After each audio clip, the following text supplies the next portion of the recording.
I was born, it used to be Eastern Poland, and I was born in 1927.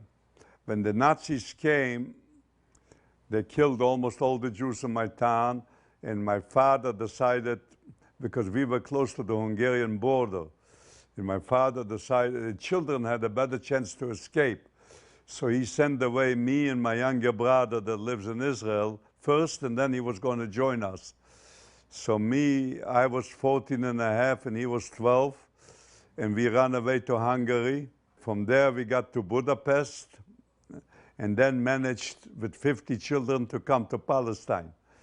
We arrived in Palestine in January of '43, and my father and my mother and my older brother came later, and they got caught in Hungary, and they sent them back to Poland, and they didn't survive.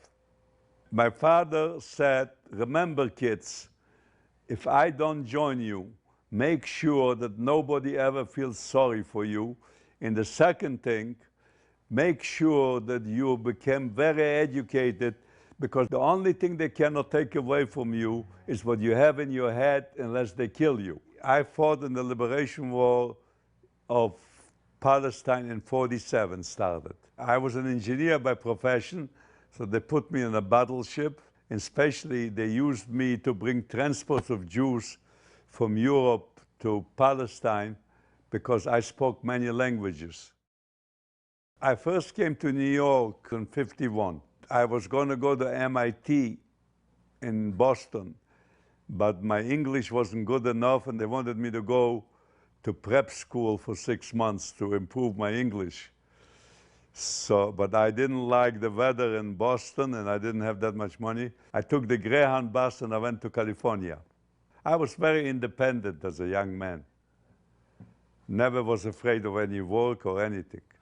My business was an idea, something in the construction, because they were advertising at that time that 1,000 new people arrive in California every day.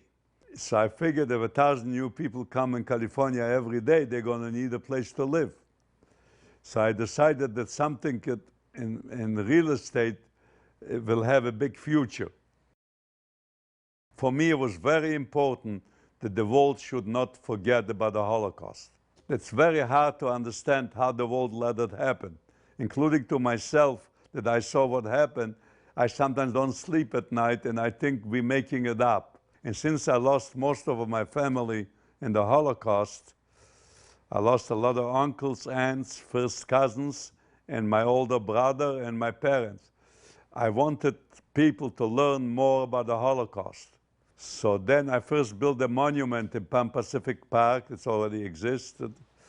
And we had always bringing young people to talk to Holocaust survivors.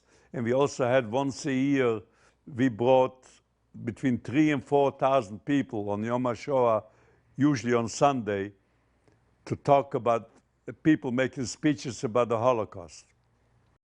So in the beginning, I insisted, I was on the committee, that a museum should be built in a public park. So people that don't know anything about the Holocaust, and they'll see a museum, they're going to want to see what it is. And this way, they're going to learn more about the Holocaust.